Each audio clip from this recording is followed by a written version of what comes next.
माननीय सभापती वृषाली वाघमेरेंनी दखल घेताच पालिकेतील यंत्रणा झाली जागी।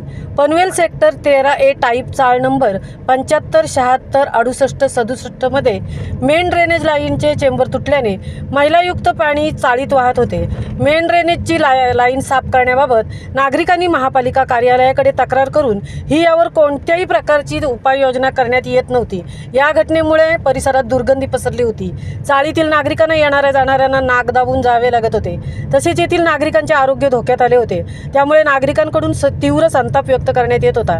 येथील रहिवाशांनी सामाजिक कार्यकर्ते ॲडव्होकेट जितेंद्र वाघमारे यांच्याकडे तक्रार केली असता सदर तक्रारीबाबत माननीय सभापती ॲडव्होकेट वृषाली जितेंद्र वाघमारेंनी परिस्थितीचे गांभीर्य ओळखत महापालिका आरोग्य विभागातील अधिकाऱ्यांशी संपर्क करून सेक्टर 13A टाईपमधील ड्रेनेजचे साफसफाईचे कामे सुरू करण्यास सांगितले। तसेच महापालिकेने आरोग्य विभागातील यंत्रणा जागी झाली। महापालिका कर्मचाऱ्यांनी सेक्टर 13 येथील गल्लीतील मेन लाईनमध्ये 2 सक्शन कम जेटिंग मशीनद्वारे मलनिस्सारण वाहिन्यांच्या सहाय्याने तातडीने साफसफाईची कामे सुरू केली।